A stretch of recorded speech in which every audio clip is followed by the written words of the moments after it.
എപ്പോഴാ സിനിമയിലേക്ക്, അല്ലെങ്കിൽ അച്ഛനമ്മയും സിനിമയിലുണ്ട്, അല്ലെങ്കിൽ ഓൾ ഫാമിലി സിനിമയായിട്ട് ഭയങ്കര അസോസിയേറ്റ് ചെയ്ത് നിൽക്കുന്നു. അപ്പൊ ഈ ഭയങ്കര ലെഗസി പ്രഷർ ഭയങ്കരമായിട്ട് ഉണ്ടാവുമല്ലോ ചെറുപ്പം മുതലേ, ഇപ്പൊ കോളേജിലൊക്കെ ആണെങ്കിലും. അതെപ്പോഴെങ്കിലും എഫക്ട് ചെയ്തിട്ടുണ്ടോ? അതുകൊണ്ടാണോ ആദ്യം ജോലി പഠിത്തമൊക്കെ കഴിഞ്ഞ് സിനിമ മതി എന്നുള്ളൊരു call? Very good question. Thank you for the question by the way. അത് ആക്ച്വലി പ്രഷർ എന്ന് പറയുന്നത് ഭയങ്കര റിയൽ ആണ്. കാരണം നിങ്ങളിപ്പോൾ പറഞ്ഞ പോലെ തന്നെ ചെറുപ്പം മുതൽ തന്നെ കുറേ പേര് എൻ്റെ അടുത്ത് ചോദിച്ചിട്ടുണ്ട്, എപ്പോഴായിരിക്കും സിനിമ ചെയ്യുന്നുണ്ടോ, സ്കൂൾ കഴിഞ്ഞ ഉടനെ ചെയ്യുമോ, അതോ എങ്ങനെ കോളേജിൽ കയറുമ്പോൾ ചെയ്യുമോ?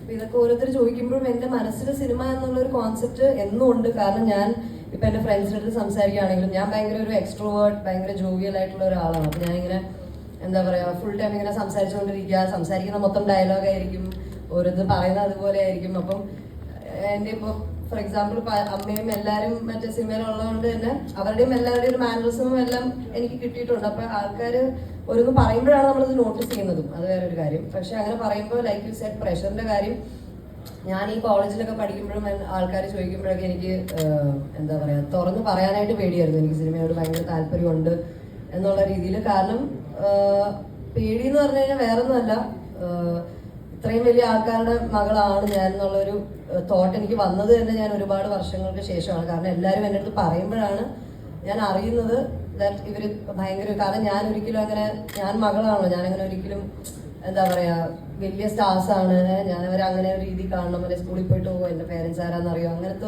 ഒരു ഇത് ഞാൻ ഇത് ഇന്നേവരെ അങ്ങനെ ഇതാക്കിയിട്ടില്ല. ഓരോരുത്തർ ഇങ്ങനെ എൻ്റെ അടുത്ത് ചോദിക്കുമ്പോഴാണ്, അപ്പോഴാണ് ഞാൻ റിയലൈസ് നോക്കിയത് ഈ മൈറ്റ് ബി ഒരു അത്രയും വലിയ ആൾക്കാരാണ് എന്നുള്ളൊരു കാര്യം. പിന്നെയാണ് എനിക്ക് ഈ പ്രഷറിൻ്റെ കാര്യം എത്തി തുടങ്ങിയത് later on.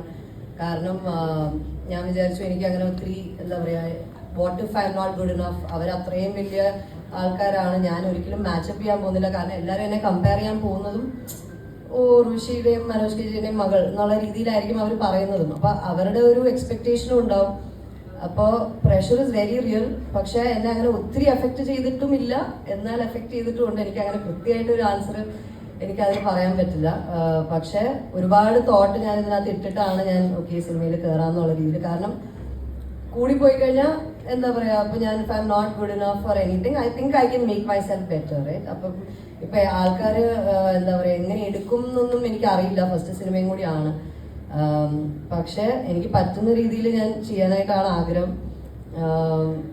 Once again question, pressure is definitely there. അതിപ്പോഴും ഈ നിമിഷം വരെ ഉണ്ടായിരുന്നു. എനിക്ക് ഞാൻ വരുമ്പോഴും ഞാൻ കാറിൽ നിന്ന് അച്ഛനടുത്ത് പറയായിരുന്നു, ദൈവമേ അവിടെ എത്ര ആൾക്കാർ, അച്ഛനൊക്കെ ഇത് സ്ഥിരം ചെയ്യുന്നതല്ലേ, ഞാനെന്തോന്ന് ചെയ്യും, എനിക്കൊന്നും ചെയ്യാൻ പറ്റത്തില്ലല്ലോ, ഞാനെന്താ സംസാരിക്കേണ്ടതെന്നൊക്കെ ഞാൻ ഇങ്ങനെ ആലോചിച്ചുകൊണ്ടിരിക്കുക. അച്ഛൻ പറഞ്ഞു ഒരു കുഴപ്പമില്ല, ഇതൊക്കെ ഞാൻ പറഞ്ഞ കാര്യങ്ങളൊക്കെ ഓർത്ത് വെക്കുക എന്നൊക്കെ പറഞ്ഞു. പക്ഷെ നിങ്ങളൊക്കെ കണ്ടപ്പോൾ കുറച്ചുകൂടെ കോൺഫിഡൻസ് വന്നതെന്ന് അറിയില്ല.